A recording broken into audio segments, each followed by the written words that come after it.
Deputy President, I move to take note of all the answers given to coalition senators today, and I want to focus in particular on one issue that is particularly pertinent to my home state of Western Australia, and that was the very good questions that were asked by Senator McDonald. Sorry, had a brain a little tired with that 3-hour time zone difference from WA.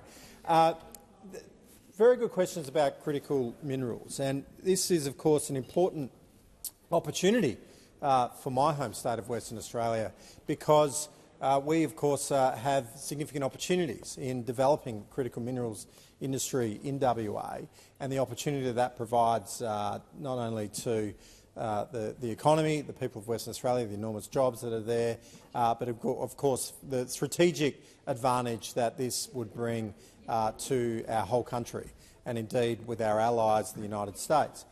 This is an important issue, and one issue that needs to be explored in full.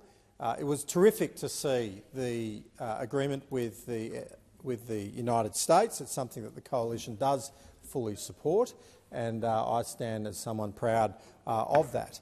But there are some serious questions in relation to how the government intends to be able to deliver on this important arrangement. We know that critical minerals are, of course, of significant strategic value.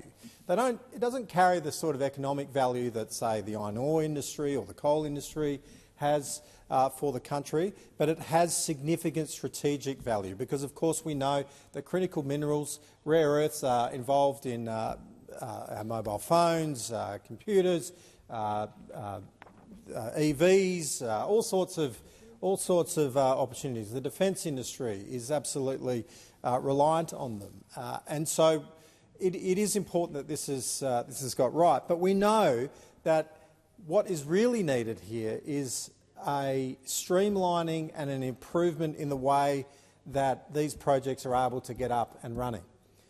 If we're wanting to see that midstream processing of critical minerals, then we need to have far simpler and more expedited approvals processes, because for a project to go from just an idea through to full production in this country, it's taking over 10 years for projects to get up and running, and this is far too long.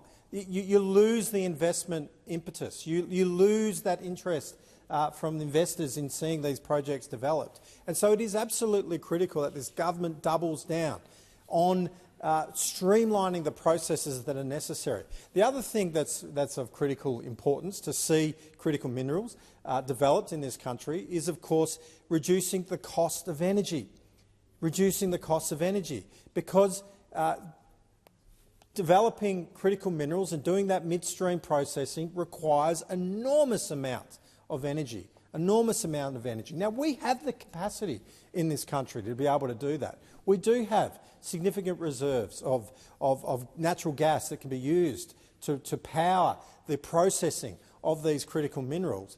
But we know that this government is so lax and so slow at seeing the development of those projects. In fact, their net zero ambitions are getting in the way of providing the reliable power and the cost-effective energy that is required to be able to develop these resources and to be able to see them developed in a way that is cost-effective. The biggest thing standing in the way of the development of the critical minerals industry is the cost of actually developing those projects, the cost of it.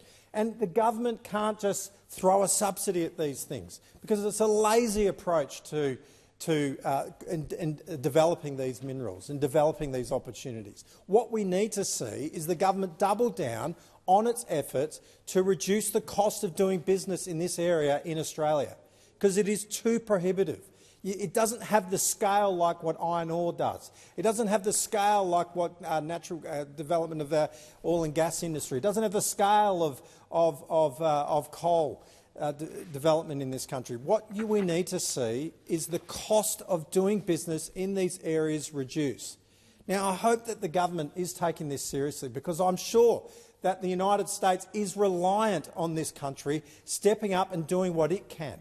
We cannot just rely on more subsidies, like we're seeing in so many parts of the way the government deals with problems that it faces. It just throws money, it just throws a subsidy at something, and all that is doing is just bringing in a laziness, and what we need to see is real action that drives down the costs, including reducing the cost of business. Your time has expired.